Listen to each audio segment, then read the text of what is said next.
Thank you very much, Araceli, for that wonderful introduction. And thank you all for attending today's webinar on checkpoint inhibitor in immuno-oncology investigation, leveraging curated high-quality public omic data using both the API as well as the graphical user interface. So once again, my name is Tim Huo. I'm one of the field application scientists here at QIAGEN Digital Insights, and I will be walking you through how to use Omicsoft to answer some of the questions in regards to checkpoint inhibitors. So before we begin, the QIAGEN products shown here are intended for molecular biology applications, and these products are not intended for the diagnosis, prevention, or treatment of a disease. So we try to keep these webinars interactive, so we will be launching polls throughout the meeting. I can see that many of you have already participated in the pre-meeting poll, so thank you very much for providing me with some feedback. If you haven't answered the questions in a pre-meeting poll, please feel free to do so. If you do have any questions during the talk, please feel free to use the Q&A box in your Zoom control panel. This way, Araceli, as well as Embasat, who is one of our account managers, can answer any scientific as well as any licensing questions you may have in regards to Omicsoft. Again, in keeping the training interactive, from time to time, I'll be asking for that raise hand button. So if you could go ahead and locate that raise hand button in your Zoom box, that would be greatly appreciated. And go ahead and press that raise hand button for me. All right, I can see that some of you have already located that button. Great, thank you very much. And again, if you would like this recording on demand, please feel free to click on the Zoom registration link once again, refill out the information, and today's recording will be available on demand. So let's get started. What are some of the views that we are going to generate today? So many customers that I work with using Omicsoft, their first question is, are there samples in the Omicsoft Lens database that have been treated with either nivolumab or pembrolizumab? So these are two checkpoint inhibitors. And perhaps a lot of my customers, when they are looking for some kind of treatment studies, are trying to identify biomarkers, alternative targets, perhaps therapeutic indicators associated with these different treatments. So by looking for samples in the Omicsoft Lens in regards to these different treatments, we can use the gene signatures to look for expression data, as well as to look for pathways that may be enriched. So using the Omicsoft API, we can get a list of projects, what type of comparisons, what type of tissues, disease state, perhaps the treatments, as well as the samples associated with all of these different comparisons. Once we have located these samples, what we can do then is to answer the question, which of these comparisons have differentially expressed genes from a gene signature? So here is just a header of some of the genes that we can use for a particular gene signature. We can then look for log2 fold change, p-values, adjusted p-values for these various different genes, comparing, in this case, response versus no response with samples treated with different types of drugs. And in this case, remember, we're looking for checkpoint inhibitors.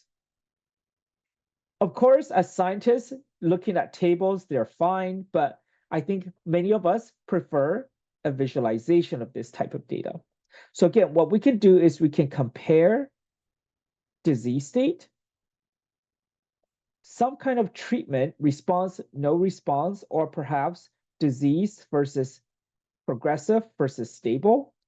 And then in the last column, we can look for the checkpoint inhibitor that's used. So in the right-hand side here, in the violin plot, we have a differential expressed gene analysis from a particular gene signature coming out of this particular paper here on the bottom that we use to look for, are there particular genes that are either highly increased or highly decreased. So from the violin plot, we can see that many of these genes are actually indeed highly increased, suggesting that these various different data sets may be used for us to look for gene signatures, look for potential alternative targets, as well as perhaps look for pathways that may be enriched. Once we have identified a particular study that we want to use, what we can do is we can generate a volcano plot of the differentially expressed genes. So here on the bottom, we have a upregulation, downregulation, as well as enriched genes for a differential gene expression in complete response versus stable disease. So in this case, what we can look for are biomarkers that may help us identify patients that respond well to the checkpoint inhibitors, and perhaps also genes that may confer resistance to our checkpoint inhibitor. We can use these differentially expressed genes to look for pathways that may be enriched. So what is really interesting is that for patients that respond to checkpoint inhibitors, we can see that there are many IPA, so ingenuity pathway analysis pathways, associated with B cell signaling pathways. So perhaps B cell response is very important in terms of checkpoint inhibitors. And again, on the right-hand side here, we have a bubble chart where the size of the bubble indicates the percent of genes in our set that's enriched in that particular pathway. And then our log 10 FDR, so how enriched it is. And then we have our enrichment score here that's normalized. We can then validate a gene signature of interest. So once we have identified a particular project, what we can do is we can use a gene signature. And again, by using a gene signature, see whether we can group patients that respond to checkpoint inhibitors and perhaps patients that do not respond to checkpoint inhibitors. And what we can see is using this heat map that patients that respond well to the inhibitors have a unique gene signature compared to patients that do not respond well to the checkpoint inhibitor. And lastly, all of these were generated from our API, so we can use our Python or our R scripts to generate these analyses. But what if you are not a data scientist? And from the pre-meeting poll, I can see that many of you are not data scientists. How can you generate these types of analysis as well? Well, with the OmicSoft graphical user interface, we can produce the same results.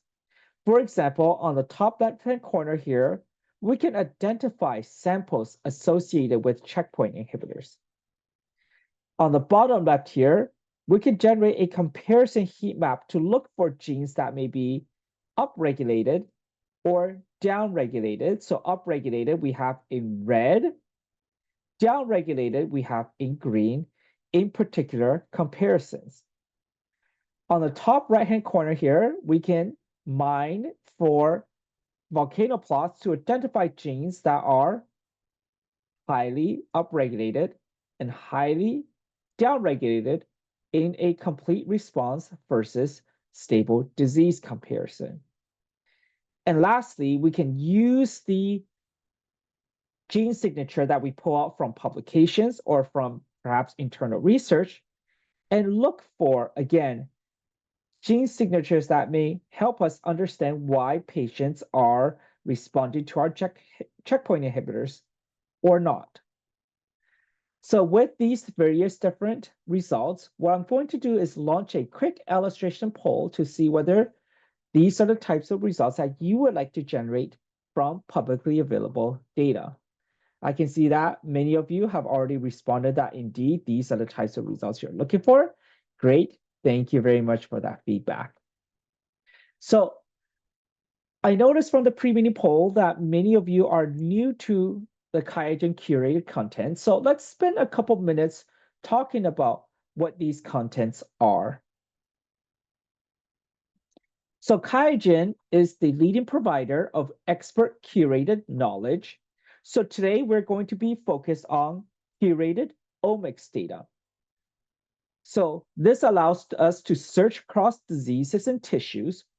We can find comparisons, and we can use gene as well as protein signatures to identify potential biomarkers, potential mechanisms of action.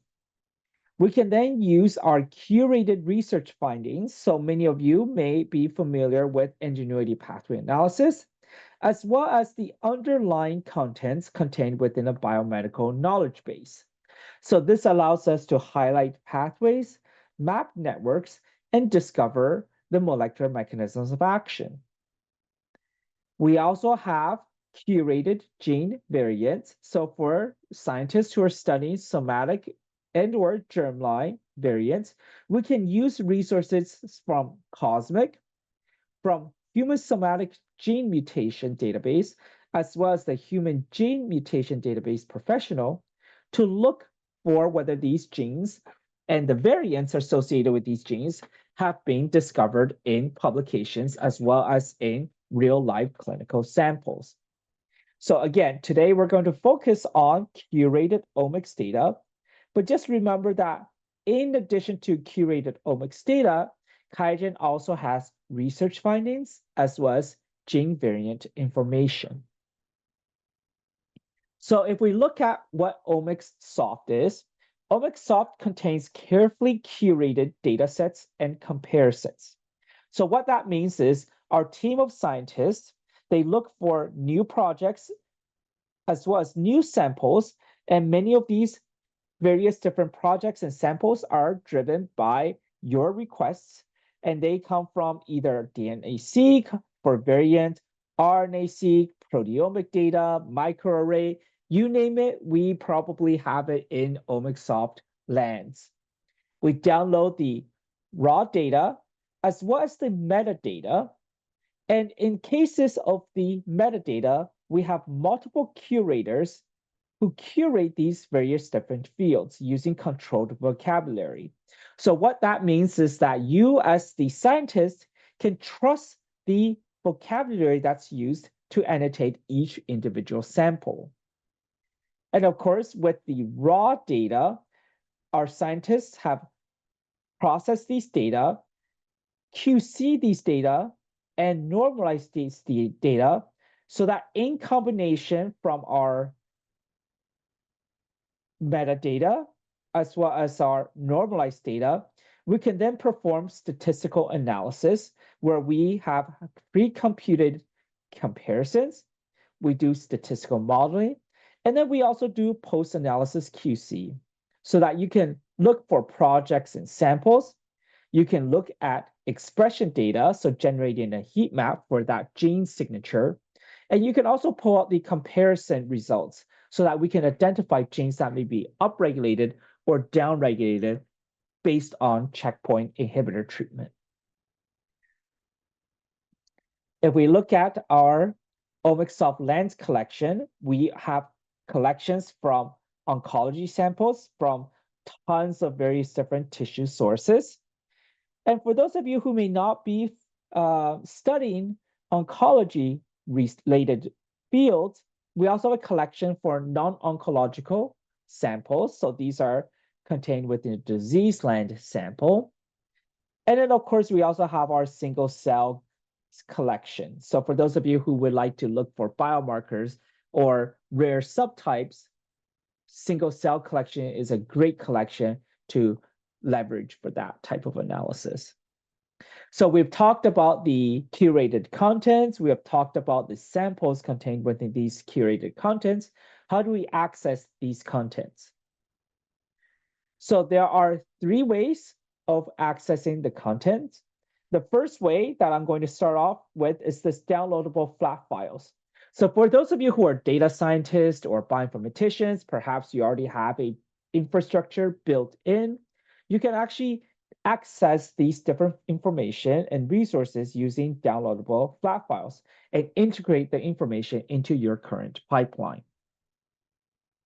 For those of you who are data scientists or bioinformaticians, or perhaps scientists who are familiar with command line and computer science language, we can actually leverage Python, R, and REST API to start to query for these various different numbers.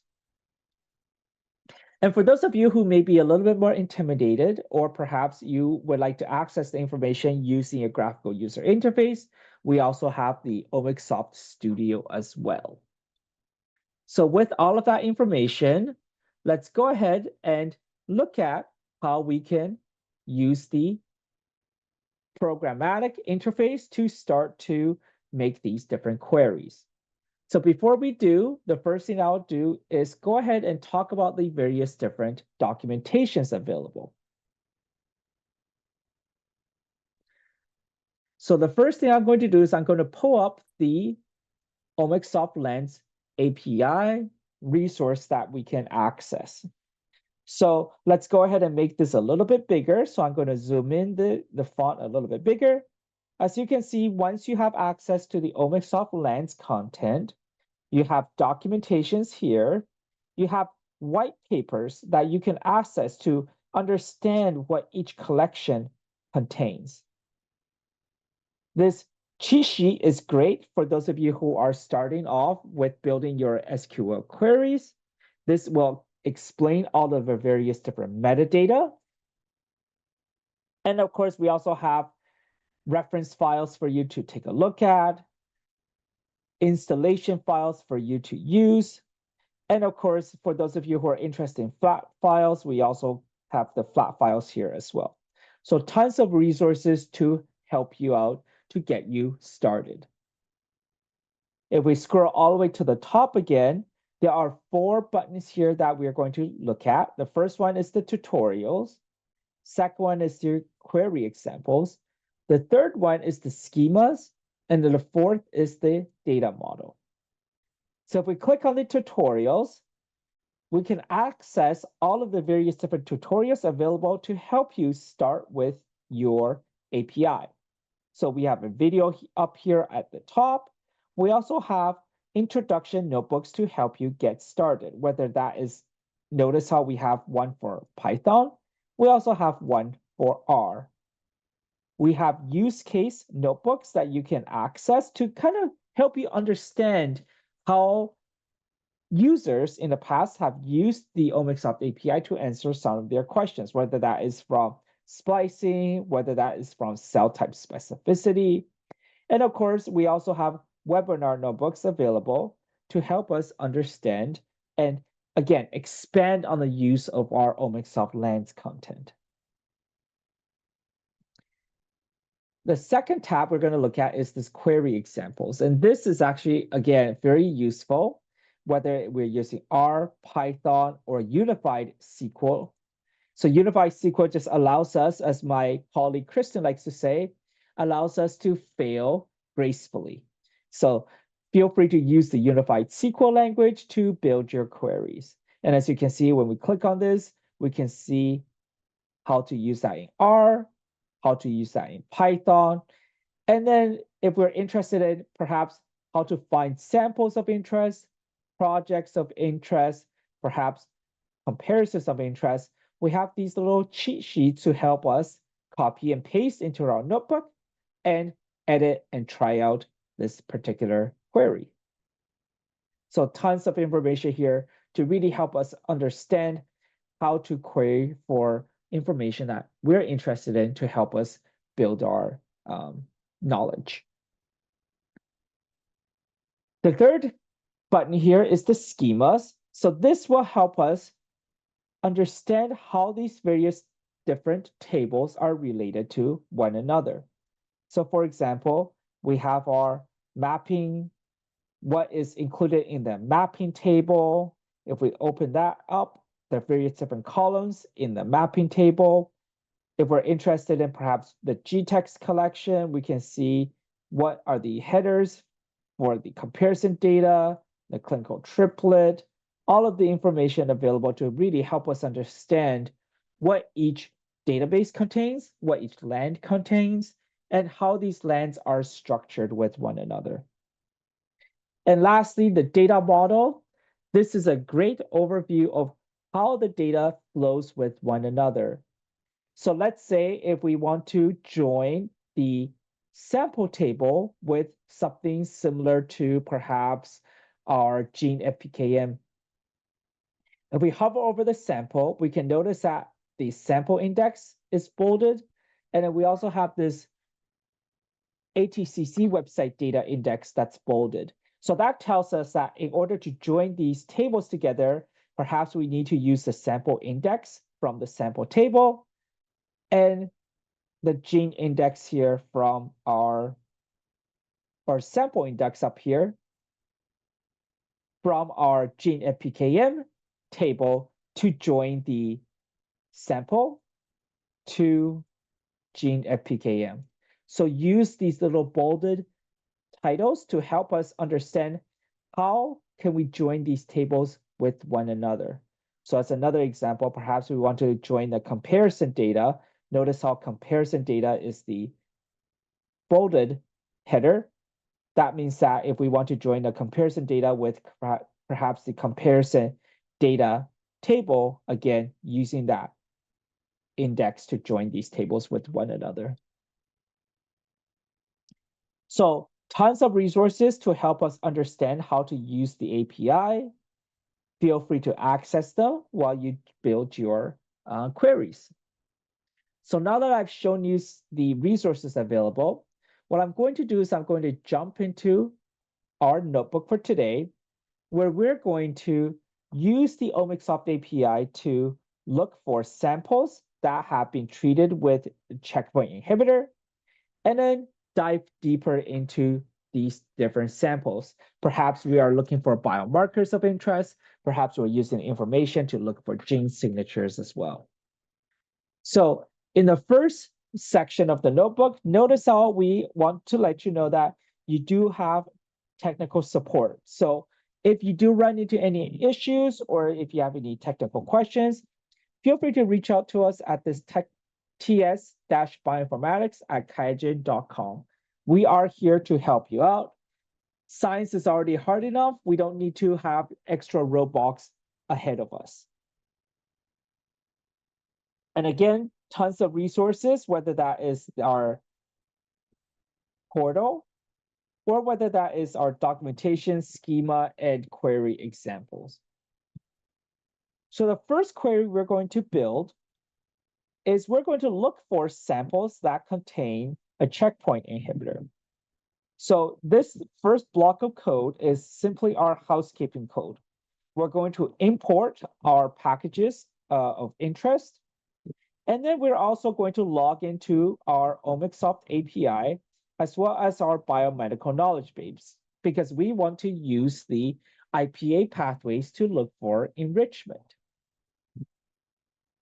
So the next block of code, this is just preloading some data so that we can run this notebook a little bit faster.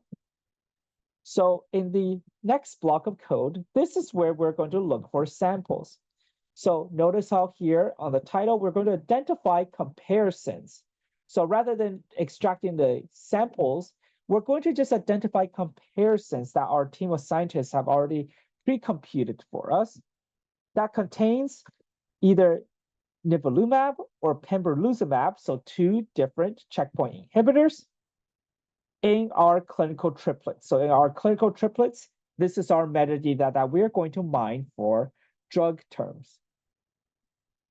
So we're going to use the comparison table from our schema, and then we're going to select information such as the project ID, comparison index, comparison ID.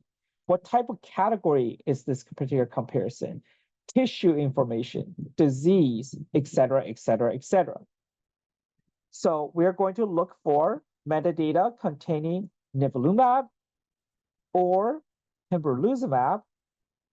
And the table below here, we can see that we have our project, comparison index, and some interesting, useful information includes this comparison category. What type of comparison are we looking at? The tissue of interest, disease state, our treatment, treatment status. So this really helps us understand not only what samples are included, but more importantly, which comparisons contain our checkpoint inhibitor treatment.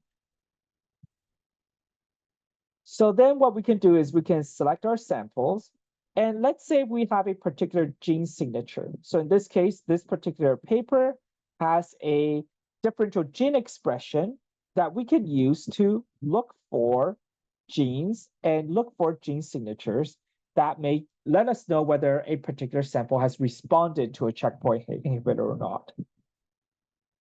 So the first thing we're going to do is we're going to extract our markers, and then we're going to extract the genes that are significant by a p-value cutoff of 0.05 and a fold change cutoff of absolute value of 2.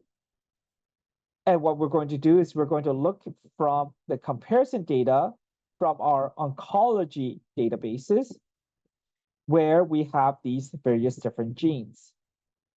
And what we can do from the table is notice how these are our genes coming from our gene signature that we loaded in, our log2 fold change, and our p-values, as well as adjusted p-values. And of course, we also have additional metadata, such as what type of comparison category it is, what type of disease state, subject treatment, response, etc. What we can do is we can take the log2 fold change and we can generate a violin plot. And that is the next chunk of code here. So in our next chunk of codes, what we did was we grouped the samples based on disease state, the type of comparison, so response, no response, perhaps stable disease versus progressive disease.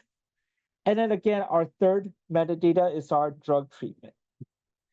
And if we go to the bottom, we can see that this is a log2 of fold change. And again, remember, this gene signature is based off of a publication.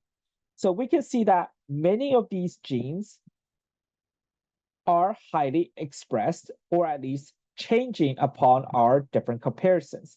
So this is really useful, right? This helps us know that, hey, the data sets that we're looking at is consistent with publicly available data for a particular inhibitor treatment. So using the violin plot on the top, there are a couple of factors that we can conclude. The first one is the cancer type. For melanoma is favorable for this type of analysis. There are 4 well-known response conditions from melanoma. So if we go all the way to the top here, notice how melanoma has a variety of comparisons. We have comparisons for stable disease, partial response, progressive disease, and we also have complete response as well. So this gives us a unique set of samples as well as comparisons to look at how is our checkpoint inhibitor responding to these patients. Can we identify biomarkers that could help us identify response, no response, resistance? So the next step, what we can do is we can do a GSEA, so our gene set enrichment analysis. So this is where we have identified a particular project. So this ERP-105482, this particular study and this particular comparison looks at complete response versus stable disease. And what we like to know is, from this particular comparison of complete response versus stable disease, can we identify genes that are upregulated, and can we identify genes are downregulated? So as you can imagine, genes that are upregulated, these are biomarkers that could potentially help us identify patients that may respond to our checkpoint inhibitors. For genes that are downregulated, these are going to be genes that perhaps may confer resistance to our checkpoint inhibitor. So we can use this pre-calculated comparison to do that type of analysis. So again, what we're going to do is we're going to extract from the comparison data. For this particular comparison, and the table we get is this log2 fold change, p-value, adjusted p-values. So what we can do is we can plot this as a violin plot. But before we do so, what we can do is we can ask the program how many of these genes are significant. So this is where we can have a cutoff of 0.05. We can have a cutoff of 2, just like we did in the past. And the answer we get is 440. So this is the list of genes that we're going to use for our GSEA analysis. And of course, we can visualize this differential expression by using a volcano plot, where we can see that there are genes that are upregulated in our complete response versus stable disease, genes that are downregulated. So these genes may help us determine why certain patients do not respond to checkpoint inhibitors. These highly upregulated genes may help us determine and look for biomarkers that can suggest whether a patient is going to benefit from our checkpoint inhibitors. From the set of 440, what we can do is we can do, so 440, what we can do is we can do a pre-ranked test. So this is where we rank the test based on fold change. And then what we can do is we can look for, are these genes enriched in particular ingenuity pathway analysis pathways? ES is our enrichment score for GSEA. NES would be our normalized enrichment score. So we can plot this information into a bubble chart. And again, what we see is that we see a lot of B cell pathways that are enriched in this particular data between our complete response versus stable disease. So this gives us a hint at the pathway level, the biology associated with response versus resistance. So the last thing that we do is, if we scroll down a little bit lower, is that we can use, again, signatures that people have published and use our data that we have isolated from our OmicsSoft to validate these studies. So again, using that comparison ID that we have identified, again, this ERP10588482, that is associated with complete response versus stable disease, we can identify the ones that are either complete response, partial response, stable disease, progressive disease, and then we can query for our GDEP-PKM. So what that means is that we have a table here of our sample ID, whether they responded to our checkpoint inhibitor or not, the J name, the TPM. So we can visualize this using a heat map, where again, we can group these samples based on whether they responded to our checkpoint inhibitor or not, whether they are progressive disease or not. And then you can start to tell, right, that there is this breakpoint where these samples look a little bit darker than these samples, especially in this quadrant, right? So what we can do is we can take a subset of this gene signature coming from that reference, plot that, and now we can clearly see a response versus disease, breakpoint right in the middle. So again, this may help us understand that, hey, perhaps these 30 genes here may be responsible for resistance to our checkpoint inhibitor. So before we take a quick Q&A break, let's go ahead and remind ourselves how we got to this point with the OmicsSoft API. The first thing we did was we answered the first question, are pembrolizumab or nivolumab treated samples available in the land? So we used our OmicsSoft API to look for comparisons associated with nivolumab or pembrolizumab. We then took a gene signature and looked at which of these comparisons have a differentially expressed genes. So that was the violin plot to help us identify disease states as well as the drug to dive further. We then extracted from a particular comparison a volcano plot of the differentially expressed genes. We used that list to look for ingenuity pathway analysis pathways that may be enriched. And then we validated the gene signature using a reference data set and then mined that and mapped that on top of our own data in OmicSoft to identify the 30 genes that may help us explain whether a particular patient responds to a checkpoint inhibitor or not.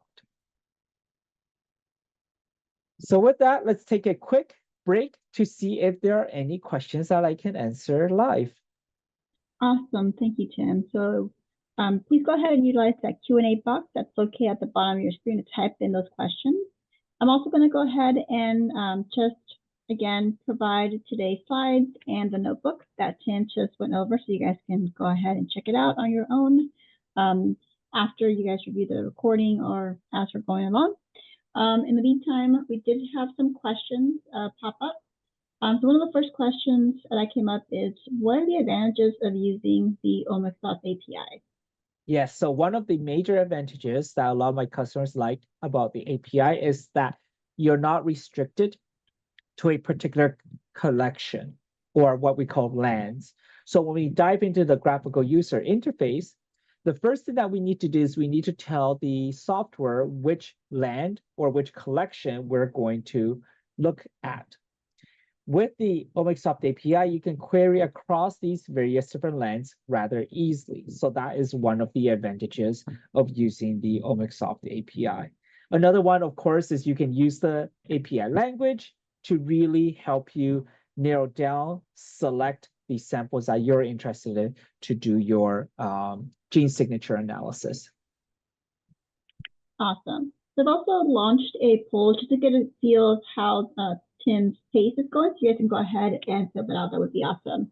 Another question that came up is, I did not capture where I can find tutorials. Can you please show that again? Absolutely. So for those of you who do have access to the OmicSoft API, let's go ahed and take a look at where we can find the tutorials. So this is where, if you go to your QIAGEN Digital Insights website, log in to your OmicSoft Lens, and once you log into your OmicSoft Lens, you should be able to access the tutorials from this particular page.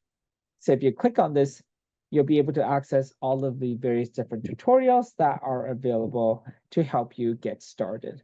So for those of you who may just want to look at the tutorials, we have a static web page. So this you can't run the command for. You can also download the Jupyter Notebook, and you'll be able to copy and paste the commands and integrate them into your own notebook. Awesome.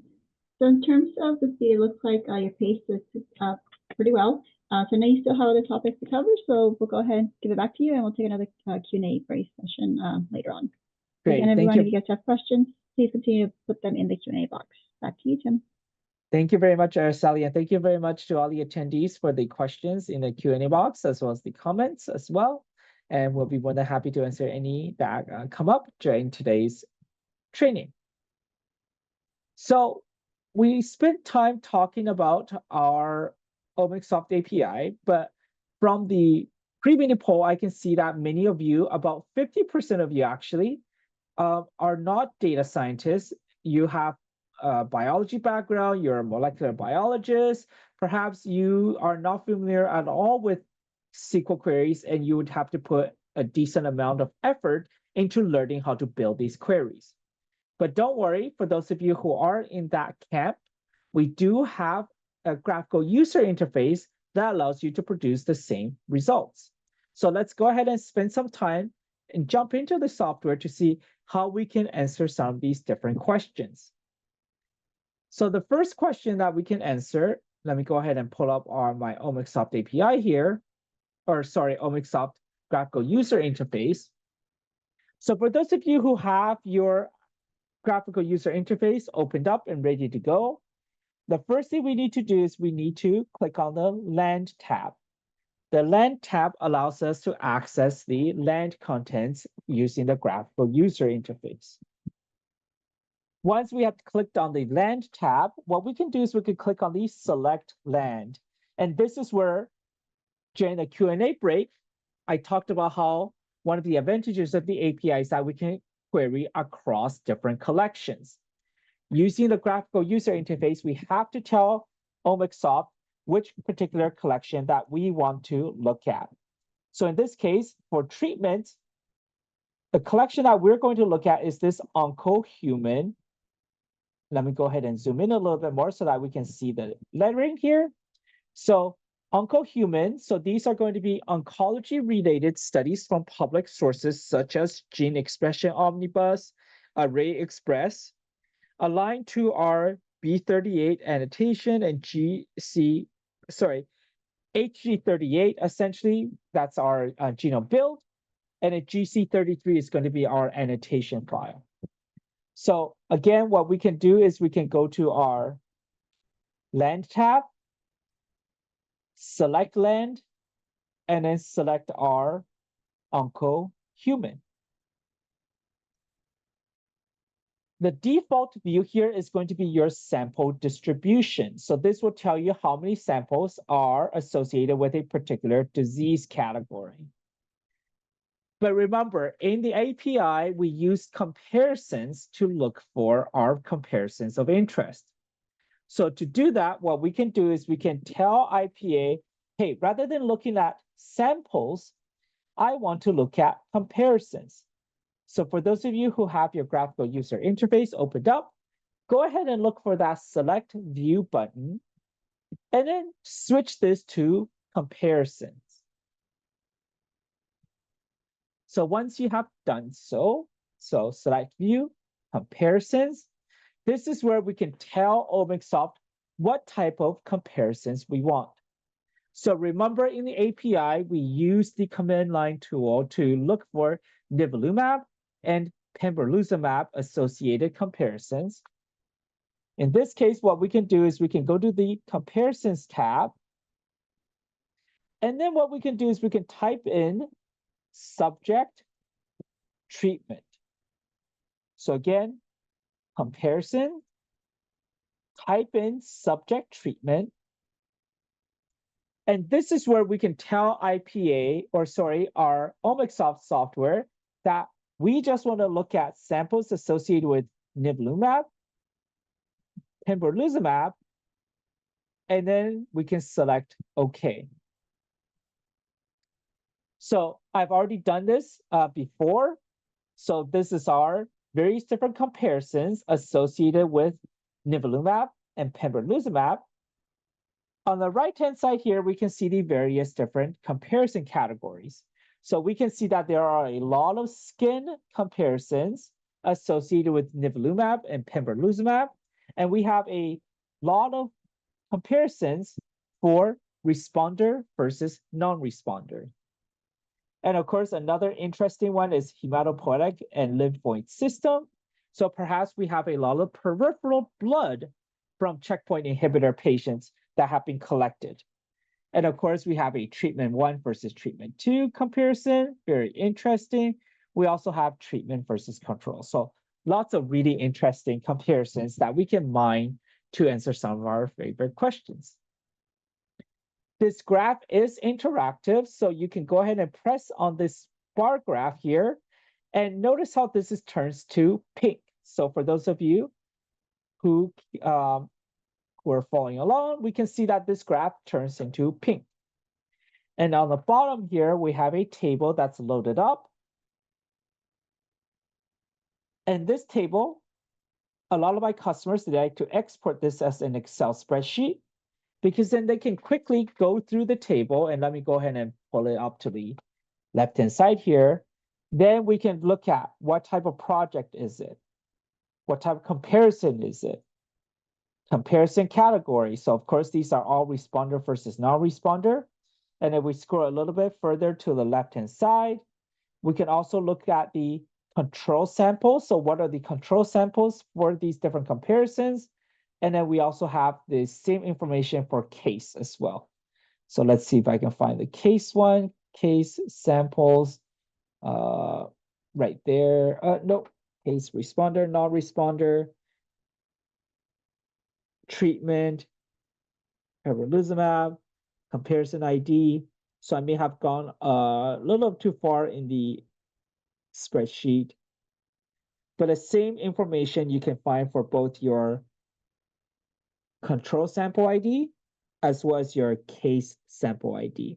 So this also highlights the amount of work that our team has done in order to annotate all of these various different fields, right? As you can imagine, if you have to do this all by yourself, the amount of time and effort it takes to do this type of work. So again, what we can do is I'm going to go ahead and launch a quick step-by-step guide in our PowerPoint. What we can do is, again, the first thing we can do, sorry, I'm having some technical difficulties here. Bear with me. Apologies. There we go. There we go. Okay, now we're ready to go. So the first thing we can do is we can go to the land tab, select our land, and select our OncoHuman collection.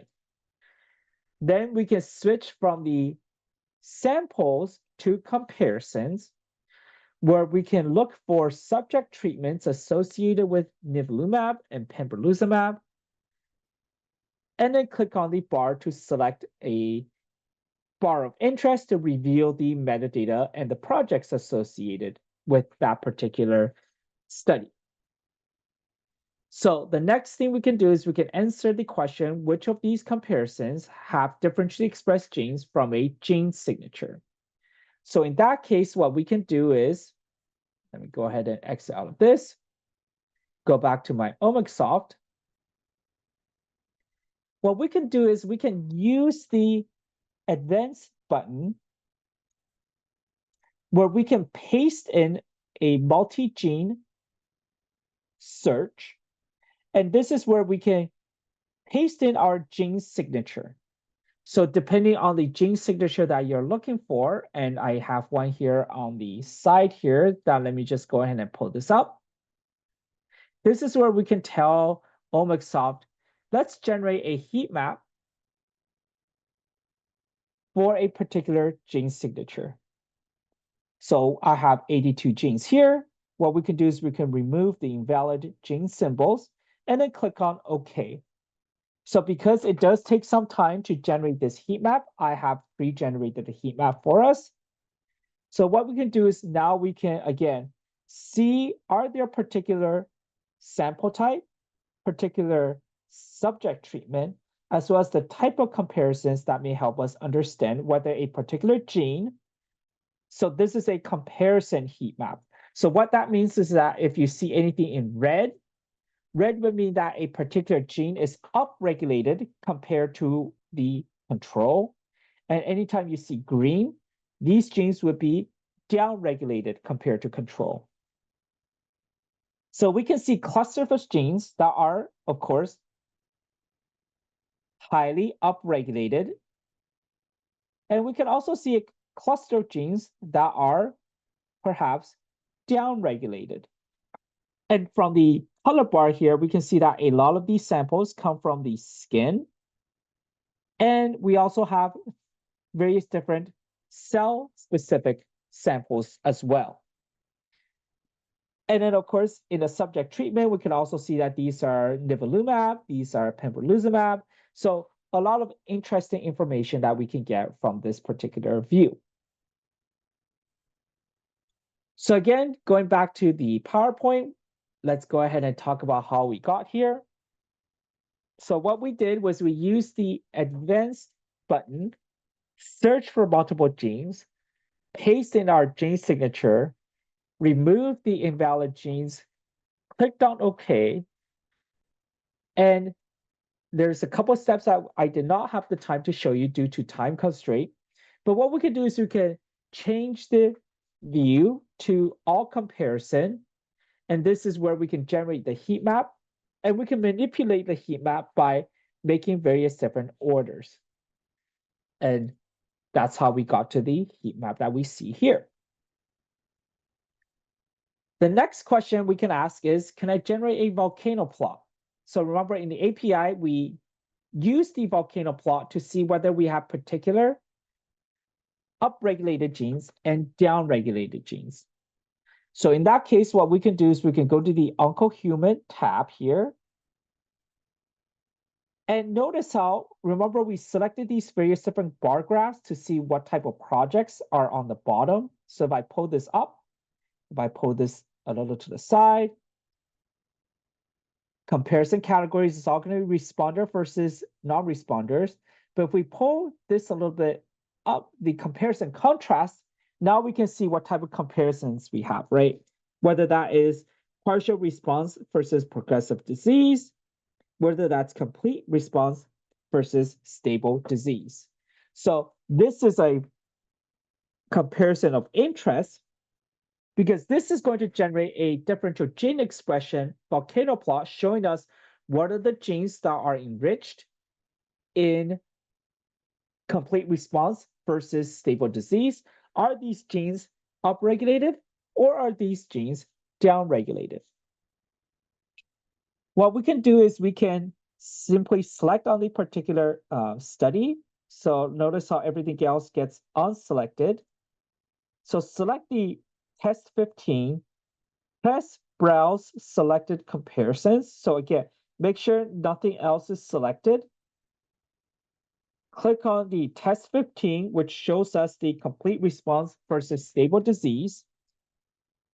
And then click on this browse selected comparison. So again, I have pre-populated this already. This is where we generate the project number, pembrolizumab, complete response versus stable disease. The OmicSoft graphical user interface is actually quite flexible. So what we can do is we can actually specify the cutoff lines. So again, if you click on the specify the cutoff lines, this is where you can set your p-value cutoff lines as well as your fold change cutoff lines. The change symbol properties allows us to make this a little more graphically pleasing. So what we can do is we can go to the change symbol properties, switch this to continuous, where our continuous factor is going to be log2 fold change. And then we can also label this with our gene name as well. So by doing so, what we can do is we can highlight these to look for, again, if we look for things that are upregulated in complete response versus stable disease, these could be potential biomarkers indicating whether a particular patient is responding to our checkpoint inhibitors or not. On the other hand, on the downregulated side, so we select the downregulated side, these genes may suggest potential resistance genes because these are downregulated in checkpoint inhibitors. So this is how we can use the differential gene expression analysis to help us look for biomarkers for response and resistance as well. So going back to my slide deck, let's go ahead and talk about how we got to this point. Oh, bear with me with my PowerPoint. So let's do that. Let's go ahead and click on this. There we go. So again, what we did was we went back to the comparison bar graph, selected the appropriate comparison of interest, and then opened it up. And then what we did was we used the customized plot options, such as inserting our cutoffs, as well as change the symbol properties, as well as the chart properties to make this visually pleasing. To do a pathway analysis, what we can do is we can select the entire data set, and then we can press that Ingenuity pathway analysis within OmicSoft. So let's go ahead and take a quick look at how we do that. So if we do have our omics up ready to go, let me just go ahead and pull that up to the other side.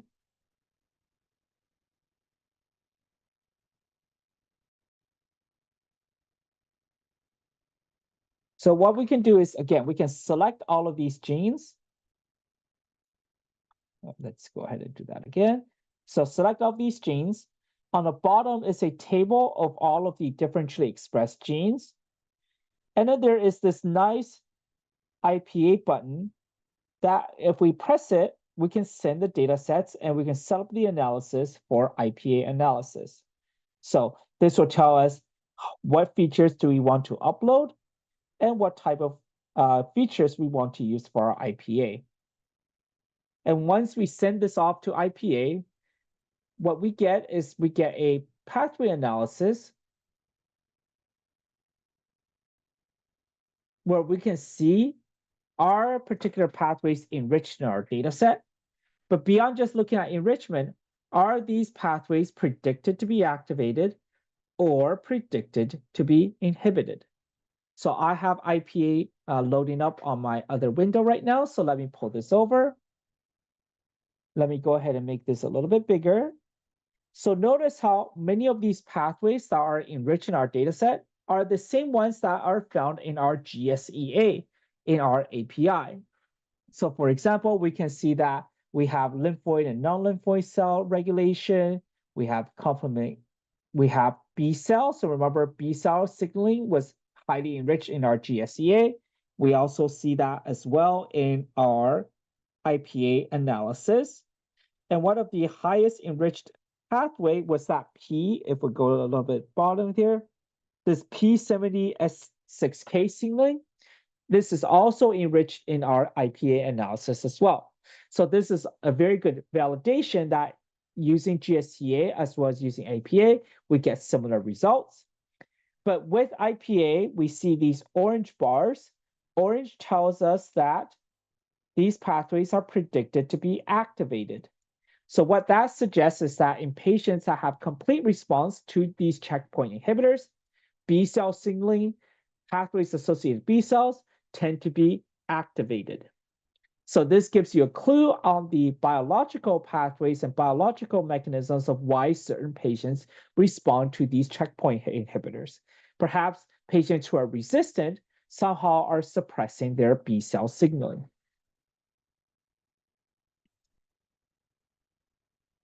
So going back to my slides, in order to generate that IPA analysis, all we have to do is select the entire gene set, press that IPA button, and that allows us to generate a pathway analysis.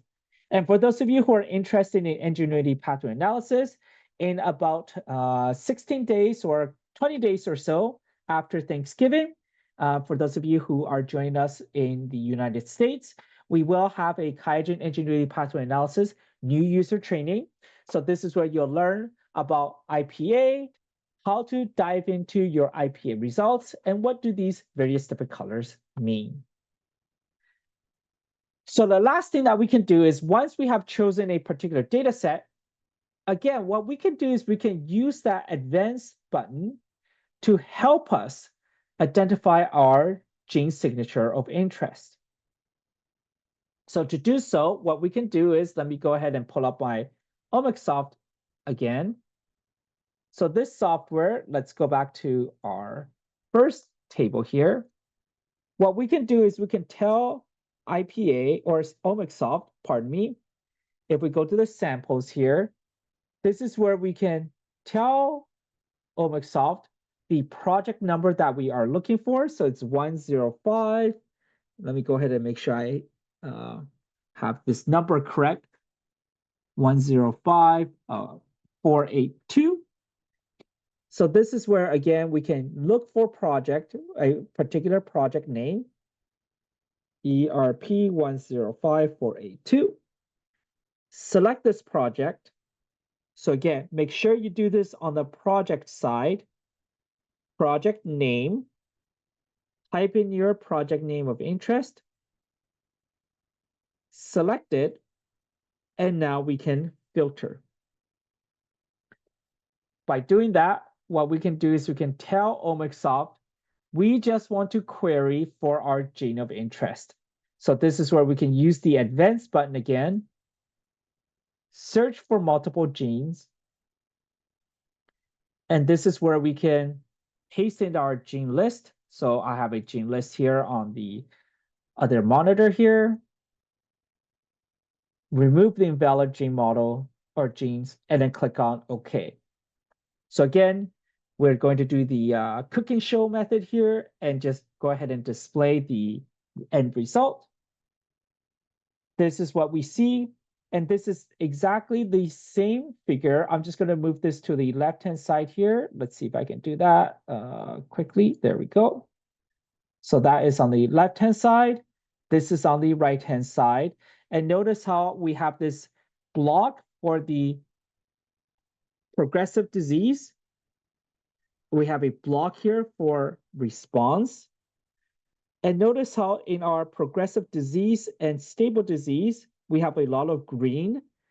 And in our partial response and complete response, we have a lot of red. So let's go ahead and make this a little bit bigger so we can see the colors more. So again, progressive disease and stable disease, a lot of green. In our response, we have a lot of red. So again, in my slide deck, what I have is a step-by-step guide of how to generate that type of analysis. So let's go ahead and take a quick look. So once we selected the project name of interest and clicked on OK, what that allows us to do is to paste in our gene signature of interest, switch over to a heat map, and this is where we can play around with the different ordering types that we can use. And then, of course, look up different metadata to help us identify the various different signatures. So this was done with the entire gene signature. And then what we can do is we can subset this to the top 30 or so and generate a more focused heat map. So with that, I just want to thank you all today for joining our webinar on looking at QIAGEN curated contents and specifically the OmicSoft lens. Today, we went through two different methods of accessing the OmicSoft contents. The first section, we went through the programmatic interface, so the API, and we also used the graphical user interface to answer the same questions that we can pose with the API. So whether you are a bioinformatician, a data scientist, or simply a molecular biologist who would like to use similar contents, we have the available tools for you. So for those of you who already have a license to OmicSoft, remember training and help, these are included with your license. So feel free to reach out if you have any questions or if you have any training requests. So with that, I just want to thank you once again for joining our training today. Thank you, Araceli, for answering questions in the Q&A box. And thank you, Imbasat, for, again, joining our webinar and answering any licensing questions we have. So with the last couple of minutes, I'll be more than happy to answer any questions live. Thank you, Tim, for the wonderful presentation. So I've launched a feedback poll just to get some thoughts on what you guys thought about today's presentation. Was it useful? Again, these polls just helps us with getting a better idea of what you guys are interested in looking for. So I'm going to go ahead and just paste today's slides and notebooks in the chat box just one last time in case you guys did not capture those. And so please go ahead and enter any last-minute Q&A questions in the Q&A box, and we'll be happy to take them. In the meantime, some questions that came up. So one of the questions that came up was, how can I access the released white papers for the OmicSoft group? Yeah, very good question. So for those of you who was looking at the website, so let me go ahead and pull up the website. Notice how in our website here, let's see if I can find it. I don't have it right now, so bear with me while I log in again to our portal. So if you're looking for our release notes in the Omics land here, it's contained within the documentation. So we have our release notes, the white papers for our oncology collection, disease collection, single cell collection. For those of you who have the Omics graphical user interface, simply go to the help button, release white note paper, and then you'll have all of the various documents that you can access to learn more about the samples associated with each collection. Awesome. So in relation to that, a question came in that asks, how often is Omics updated? So it's updated on a quarterly basis. Great. So another question that came up was, what if I want to do a gene set enrichment analysis in the GUI? Can that be possible? Yes, so that is possible. So what you would have to do is you have to go to the Analysis tab. And in the Analysis tab, there's an integration. And then there is a gene set enrichment analysis here. So it is possible with the GUI. The other option is there is the advanced, and notice how there is the search pathways. So rather than if you already have a pre-existing gene signature, you can copy that into multiple genes. But if you just want to use a gene signature coming from, let's say, Ingenuity pathway analysis, you can copy that in as well. So this is another great way of using that biomedical knowledge base within Omicsoft. Awesome. So another question that came in is, how can I export some of the content or figures that are generated in the GUI? Yeah, so in the GUI, there is an a PowerPoint button here. So that allows you to export this quickly into PowerPoint. And then this button allows you to export into a picture. So if you click on that, it will generate a nice picture, and then you can just save that. Great. So looks like we don't have any questions at the moment. So we'll go give everyone a couple more seconds to type in those last minute questions in the Q&A box. And again, thank you everyone for your time. And thank you, Tim, for the wonderful presentation. We appreciate you guys attending, and we appreciate Tim for the time he took to generate this wonderful use case. So again, remember, this is not the last time that you can interact with us. Please feel free to check out our live trainings that are coming up and register for one of those. So thank you everyone for attending, and hope to see you soon. Bye. QIAGEN. Sample to insight.